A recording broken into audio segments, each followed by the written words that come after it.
અમદાવાદ કોટ ગ્રામ પંચાયતને ગામ લોકોએ તાળાબંધી કરી દીધી છે અને ગામની અંદર પાણી ભરાવાની સમસ્યાને કારણે અને રોડ રસ્તા નહોતા બન્યા વગેરે જે કામકાજ છે તેને લઈ અને આક્ષેપ સાથે આ વિરોધ છે તે ગ્રામજનો કરી રહ્યા છે। ગામની અંદર સરપંચ અને તલાટી ગ્રામ પંચાયત ગ્રામની અંદર આવતા જ ન હોવાનો ગ્રામજનોનો આક્ષેપ છે। કોટ પ્રાથમિક આરોગ્ય કેન્દ્ર આગળ ગંદકી અને પાણી ભરાવાની સમસ્યાને લઈ અને લોકો ત્રાહિમામ પોકારી ગયા છે। ગ્રામજનોને વારંવાર રજૂઆતો કરવા છતાં પણ સમસ્યાનું કોઈ જ નિરાકરણ નથી આવતું તેવા આક્ષેપો કર્યા છે। સમગ્ર મામલે ગ્રામજનો ભેગા થઈ અને ગ્રામ પંચાયતને તાળાબંધી કરી દીધી।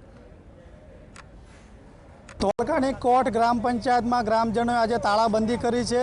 તાળાબંધી કરી વિરોધ દર્શાવ્યો છે। તેમને ગામ લોકોએ જણાવ્યું છે કે ગામમાં જે રોડ રસ્તા છે કાદવ કીચડ ભરાઈ ગયા છે, બ્લોક થઈ ગયા છે, હાલાકી ભોગવી રહ્યા છે। ત્યારે આપણે અહીંયા દ્રશ્ય બતાવશું જે અહીંયા પાણી ભરાઈ ગયા છે આરોગ્ય કેન્દ્ર સામે, ત્યાં લોકો હાલાકી ભોગવી રહ્યા છે અને અહીંયા જે દર્દીઓ આવતા હોય, સ્ટાફના લોકો આવતા હોય તે હાલાકી ભોગવી રહ્યા છે અને આ પાણીમાંથી અવર જવર કરવી પડે છે, જેના કારણે તેમને હાલાકી ભોગવી પડે છે। અહીંયા જે બીજા રસ્તાઓ આવ્યા છે તેની પણ ગ્રાન્ટ પાસ થઈ ગયો હોય પણ બારોબાર તેના જે પૈસા જે છે ઉપડી ગયા હોય અને કામ નથી થયા તેવો પણ આક્ષેપ છે। ત્યારે ગામ લોકોએ આજે તાળાબંધી કરી હતી। ત્યારે અહીંના જે સ્થાનિક છે તે આપણી સાથે છે, તેમની સાથે વાત કરશું। આપનું નામ શું છે? મારું નામ ઝાલા ગુરુદત્તસિંહ છે। તાળાબંધી કરી છે ગ્રામ પંચાયતની, શું લઈને કરી છે? આ અમારે સરકારી દવાખાના આજુબાજુ વર્ષોથી એક જ સમસ્યા કાયમ હોય છે, પાણી ભરાય છે।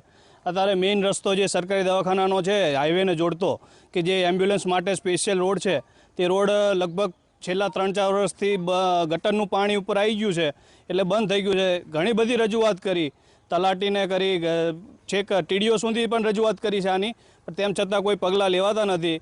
બીજું કે અહીંયા એક રોડ બનાવેલો છે દિનસા પટેલથી મનુભાઈના ઘર સુધી, તે રોડ ઓન પેપર આ લોકોએ બતાવી દીધો છે, 2 લાખ રૂપિયા ઓન પેપર ફાળવી દીધા, 2023માં ઉપાડી પણ લીધા છે। તેમ છતાં હાલમાં એ રસ્તો તો બન્યો જ નથી।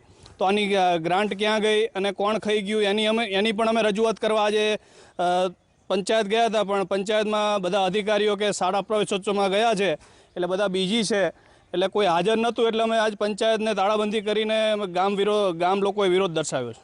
આગળ શું તમારી તૈયારી છે?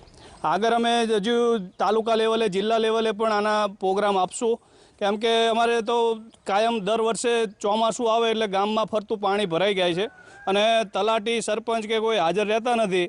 કોઈ રજૂઆત કોને કરવાની અમારે? એટલે અમે આનો કાયમી જ્યાં સુધી નિકાલ નહીં આવે ત્યાં સુધી આનું અમે ગાંધી ચિંધ્યા માર્ગે આંદોલન કરશું।